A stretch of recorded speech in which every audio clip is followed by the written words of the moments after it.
What can education contribute to shoring up the foundations of democracy? According to the Forum on the Future of Local Government, a greater emphasis on civics or citizenship education might help. Certainly no bad thing for young people to learn about the way our electoral system and government work. But research has shown that civics education tends to have disappointing results when it comes to political engagement.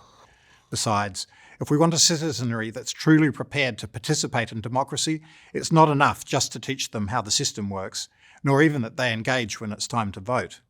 Instilling certain values is important too. Foremost amongst these values is a respect for the importance of open debate. Safeguarding open debate is one of the most important reasons to uphold free speech in a democracy. But free speech remains at risk in New Zealand. Hate speech and misinformation are both real and undesirable, but trying to curb them through criminal law risks undermining democracy. The true foundation of open societies is not voting, but the free exchange of ideas. When people can say what they think without fear of censorship or prosecution, the result is a robust public discourse that leads to better information and more sophisticated ideas. If we have a culture of free discussion, hate speech can be countered and misinformation debunked. In a culture of censorship, though, hateful thoughts fester underground. It becomes harder to distinguish truth from error and from deliberate attempts to mislead. Unfortunately, we can't have a culture of open debate without some nasty stuff getting through. Hate speech and misinformation are real problems. The trouble is, though, that any definition of hate speech will sometimes snare sharp but good faith disagreement, which will inevitably offend someone. Similarly, any definition of misinformation will rule out some controversial but valuable ideas. If people fear censure or legal problems, they're likely to keep their mouths shut, reducing the number of ideas in the public arena. Allowing powerful people to control public discussion is especially dangerous. The powerful have their own agendas, and allowing them to control discourse is deeply undemocratic. Attempts by political elites to control hate speech and misinformation often betray an anti-democratic motive.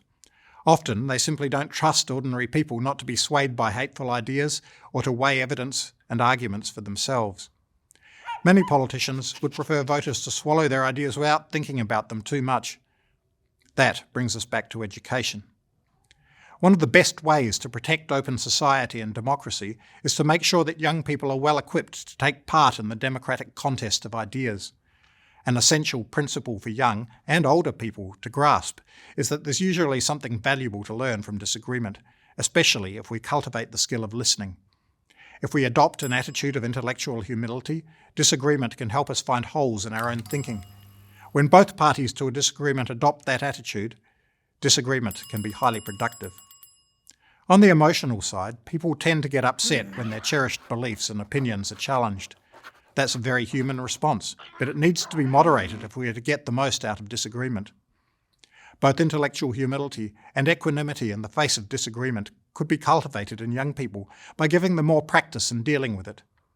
Even very young school children can learn that people differ in their opinions and beliefs. If we set up exercises in which school children are presented with age-appropriate topics to discuss, disagreement will soon emerge. Then, teachers could coach children to listen carefully to other people's views and to steelman their arguments, which means reproducing them as charitably as possible. Getting used to approaching disagreement with curiosity rather than anger would help young people to realise that disagreement provides an opportunity to improve their own ideas. Many of our leaders have something to learn on this front as well. Robust disagreement is the friend, not the enemy of democracy and open society. I'm Michael Johnston, Senior Fellow at the New Zealand Initiative for the Common Room. For more videos like this, subscribe at commonroomnz.com.